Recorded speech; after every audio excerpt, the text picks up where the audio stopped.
Shots 3, 2, 1. October Red Boxing. Here with the man himself. What are you doing?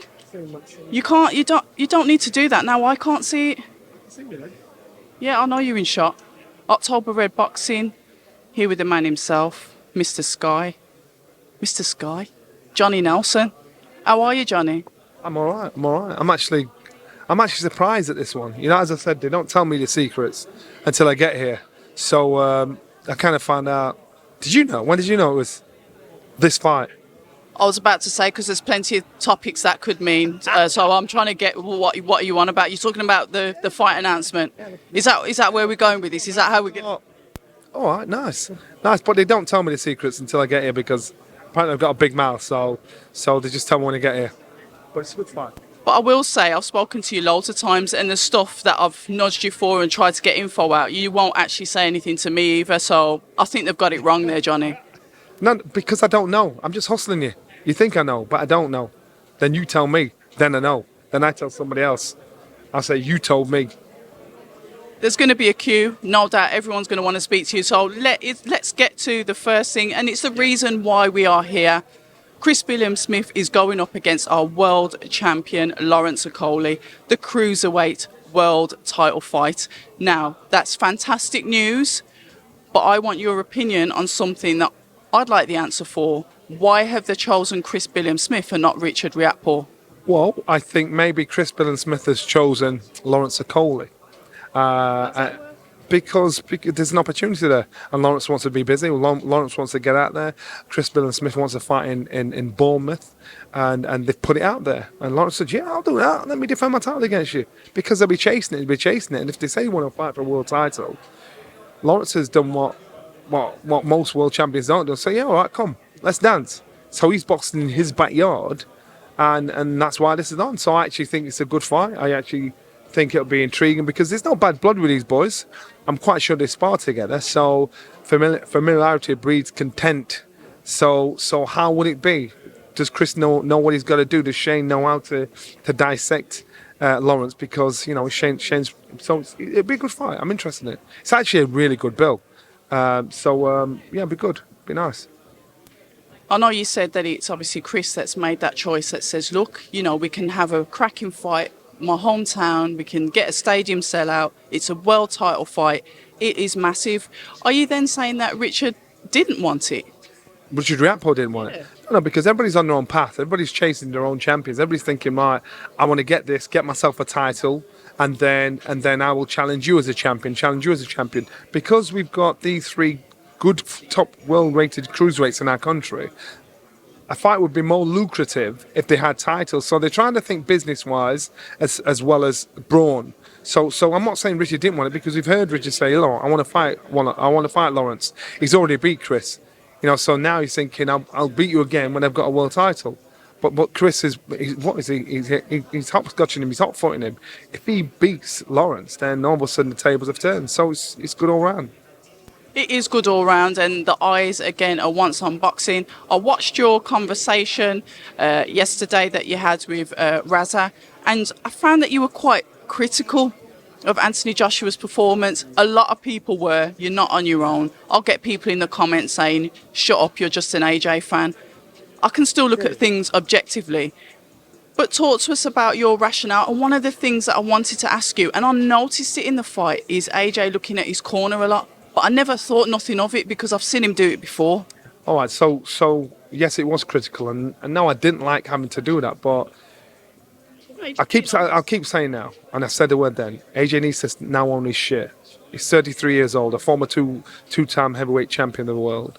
Now, at this point now, at this age, at this stage in your career, you've got a coach there, you've got a coach who says, do this, that, and the other. You get in there, you get the job done. He takes the muzzle off, boom, off you go. When you get back to the corner, take your information in.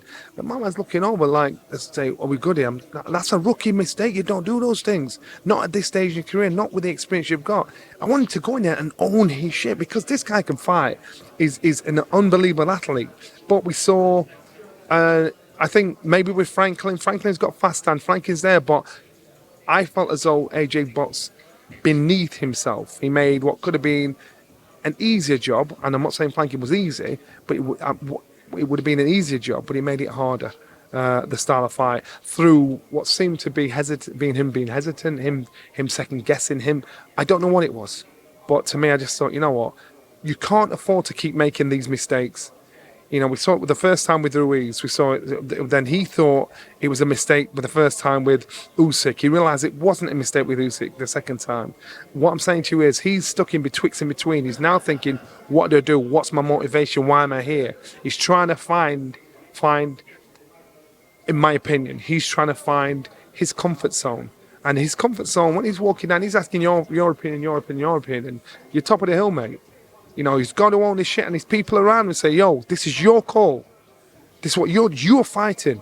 Get the job done. Do your homework. You don't need a second nod from me to say, yeah, you're doing right. You don't need that. You're a boss fighter. So, yes, it was critical, but I'm just saying how it is. I'm not one of his team, you know, and I'm quite sure there's many things that his team could say but won't say. I'm saying it how it is. And to me, it's important. I sat there and I was watching it, I saw one of the team, I won't name his name, he's got his head in his hand looking, you know, ringside. I'm like, come on, man. Get up, seriously. Get a game face on at least. And so I sense that people are not just telling him how it is, saying, yo, listen, this is your show, you know.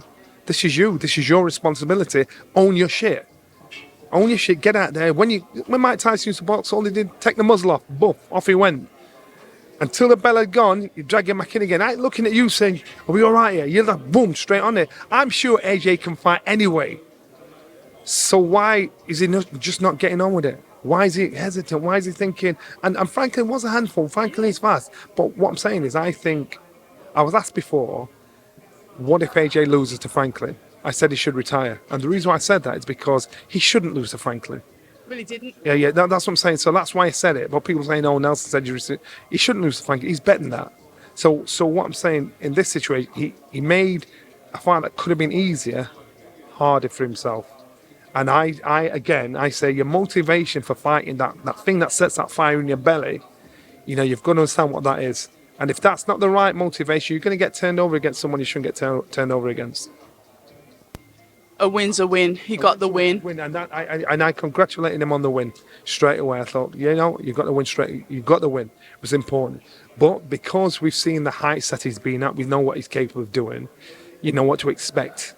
And so therefore, when you see a performance like that, and he boxed, didn't outbox bad. He just boxed below par as far as I'm concerned, but he boxed with intention. He tried to put it together. He was more assertive in some points when he's letting the shots go, but then negative in other points. And I just thought, you know what, you've got to you need to know your own identity by now. You need to know who you are, what kind of fight you are. You need to know what your intention is when you get in the ring. At the moment, it seems like he's still stuck in between. Fair enough, and that is your opinion. That's what this conversation is about. Mine slightly differs. Even though I did wish that he'd followed through with some of the shots because he did hurt Jermaine Franklin. He said, and this is in the post-fight conversation because I asked him with that, why did you not follow through? And he said he'd learned with certain other fighters, say, for example, Vladimir Klitschko, when he followed through. Obviously, we had the round 5. He blew his gasket. It's about taking risks, and I think he's got to that point in his career where he's risk averse, and it's probably a negative thing. And you know what? And talking like that, you know, you lose a battle to win a war. So he's going to lose a battle of popularity because of how. But he got the fight, got the win. Klitschko, you know, they were champions for quite a while. They weren't the most exciting champions, but they were the heavyweight division, because they controlled it how they controlled it. The heavyweight division wasn't on fire. So AJ's, if saying that, he's thinking, I'm going to take that approach. That's what I want to do. If that's what he wants to do, that is approach. Is he that kind of fighter? Does he have that technical intelligence to outbox and outfox most fighters? No, he doesn't. He has the strength. He has the athleticism. He has the punch power to get rid of fighters. He don't want to be playing that game with someone like Tyson Fury, because Tyson Fury has a good boxing brain. So if you're going to do that, you need to be top of the class. So you use your abilities, use what you're good at. So when you've got a chance to take a man out, if you're not top of the class, take him out. You know, so if you're worried about gassing out, well, fix it in the gym. You know, and that's what you've got to look at. And that's why, to me, I just think, I understand what he's trying to say, But, you know, horse of the course, and I'm like, nah, I'm not buying it. We'll see what the future holds, but we've got to move on because there is a queue waiting for you, and it's a recent statement that's come out. I don't know if you can comment. If you can't, whatever. I'm going to ask the question. It's come out that obviously Amir, as a post-fight testing, has come out with an adverse finding. Right. The issue is, okay, that's happened, and he's received his 2-year ban. The issue is, why was this kept secret? Because apparently when there's positive results received, the promoters know, everyone gets notified, the opponent's supposed to know, and now it seems as if nobody knows except for Amir Khan. All we can do is speculate right now, because I found out the same time you did this morning. I've had no heads up. I don't know who knew what, so I can only speculate. And for me, I think I'm going to speak from a fighter's point of view about our sport, about the sport I love, and so therefore this now it's coming more apparent. This is happening. Something has to be done on a bigger scale to say, right, and again, I'll stick to the same thing again. Everybody in that circle suffers the consequences. I'm telling you now that gameplay will change. You know, I don't know what that, but in regards to the Amir Khan situation, I don't know. I know as much as you do. The story may change this afternoon. The story may change tomorrow morning. It's like the Conor Benn situation. Yeah, but Conor Benn has been absolutely berated. So now we know that now. But when it broke, it was, is it, isn't it? It's this, it's that, it's this, it's that. And it kept changing every hour. Now this Amir Khan situation has popped up. I know as much as you do. So let's see what the news is tonight. Let's see what's actually said tonight. See what's actually said tomorrow. So all we can do is speculate at the moment. But all I can speak is on a bigger scale, which is, for our sport, something has to be done. And hopefully the turn of the tide is coming where the board will say, look, this is the situation. This is what we're going to do. So we've got to cut this thing out. We're going to leave it there because Kugan Cassius has kindly let me go first. I absolutely love that guy.